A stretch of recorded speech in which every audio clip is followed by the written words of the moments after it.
Let's get the Ronald. latest from the Vatican. We have Jovi Francisco joins us live from there. Jovi, what's the latest? Hi, Reg. Hello, Ma'am Ami and Ed. Lumabas muna tayo ng Vatican City for today's coverage. Regina, andito tayo sa Papal Basilica of Mary Major dahil ina-anticipate natin na tomorrow sobrang stricto na dito dahil dito nga gagawin yung paglilibing. So pinuntahan na natin at as expected, of course, mas maraming tao na nagpupunta na rito at in advance silang tumitigil para makita yung paghihimlayan ng mga labi ni Pope Francis sa loob ng Basilica na ito. Ang daming tao, maaga tayo nandito, siguro mga 6 o'clock pa lang nandito na tayo, pero ang dami ng nakapila para makapasok sa loob. And Regina and Ma'am Ami, nakapasok na ako sa loob before this live report. So to give an idea kung saan matatagpuan yung puntod ni Pope Francis, kung saan siya iimlay bukas after yung funeral rites sa Vatican. Pagpasok mo ay nasa bandang kaliwa siya. It's very near the main altar, pero it's nearer to this chapel or mini chapel within this basilica, kung saan sinasabi na talagang laging pinupuntahan ni Pope Francis every time na siya galing abroad, pagbalik niya ay dito sa nagdarasal.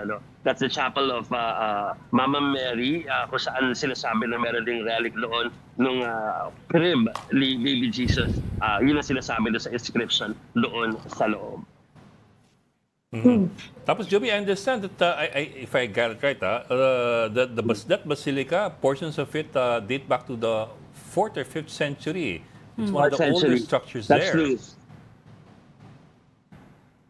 Tama, Ed. Diyan siya tumira, no? Diyan siya tumira.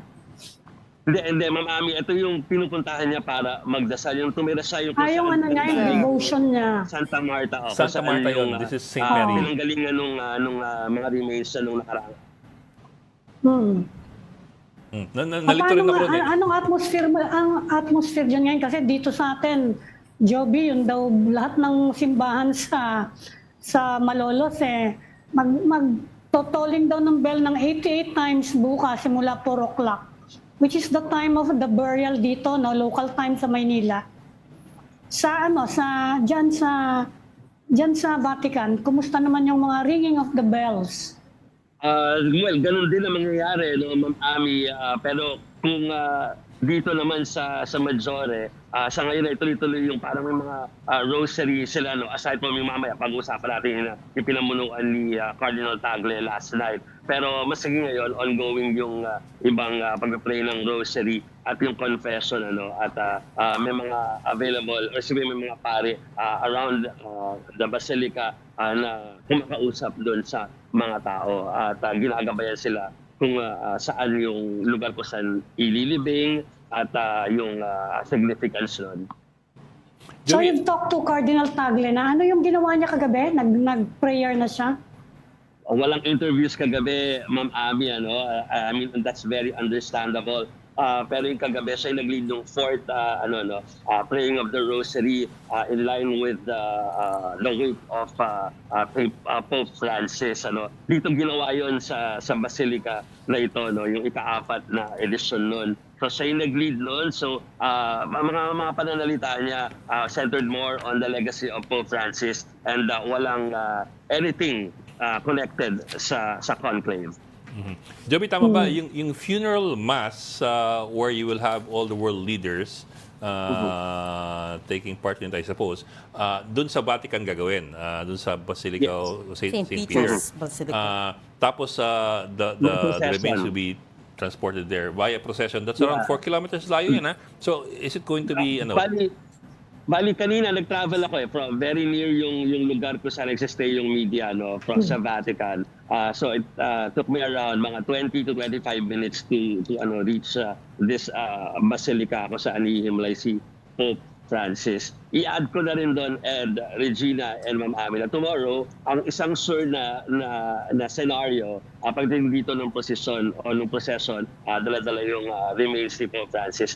Ang sasalubong sa kanya dito sa steps sa likod ko, hindi ko lang nakikita yung may steps dyan, ay mga ang sinabi yon, distinct na kadal-kabilin-bilinan sa will yon ni Pope Francis na the poor and the needy ang gusto niyang sumalubong sa kanya dito. So ang alam namin ay pre-selected na sila at of course, hindi naman sila available for any interview. Pero yun ang unang magaganap dito before pumasok sa loob ng Basilica.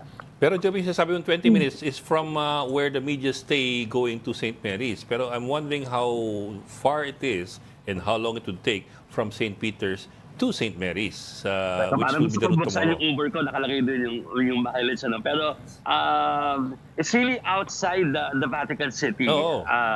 Mas malapit ito sa Colosseum. Hindi ko alam kung paano ko i-describe Sorry, yung never distance. been there. Pero mas malapit sa doon sa mga area na yun. It's about 4 kilometers, Niba. That's what I saw. Santa Maria Maggiore is about 4 kilometers from Yeah. Yes, the kind of. main Yes. basilica, St. Tawid pa ng Peter's ilog, Basilica.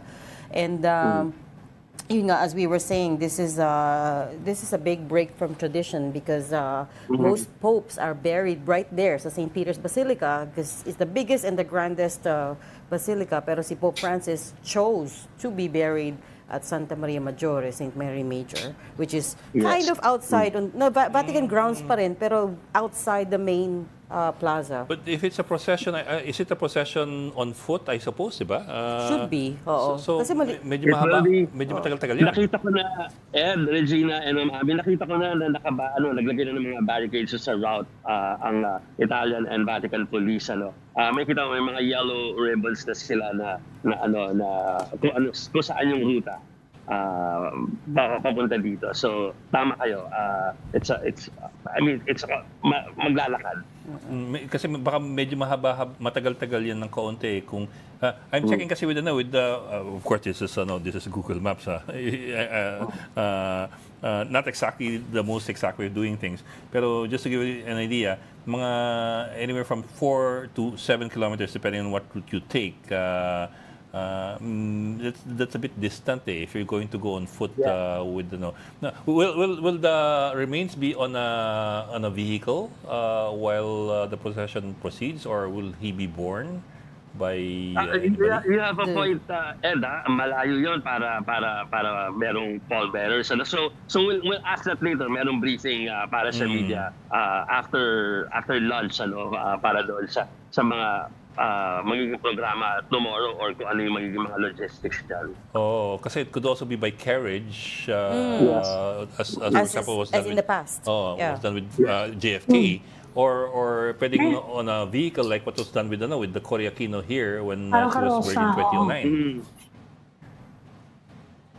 Joby, may na-meet ka na bang mga Philippine officials dyan so far? Philippine officials sa Ma'am Ami, wala pa. Busy tayo dun sa pila eh. Mga Pilipino talaga yung naging punteriya ng mga interviews natin.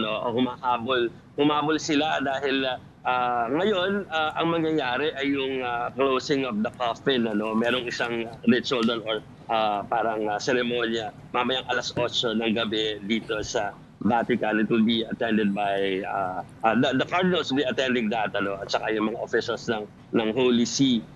So pagkatapos na masil yun, of course, tapos na rin yung public viewing. So hindi sa abot ng magdamag ng Friday to Saturday. And so marami kaming alam na talagang humabol na kanina kahit madaling araw, mga Filipinos. At na-interview natin ng ilan na talagang humabol sila dahil nga they want to catch a glimpse of the remains of Pope Francis. Okay, we'll leave that there. Thank you for that report, Jovi Francisco, reporting live from the Vatican City. Thanks, Joe. Thanks, Joby.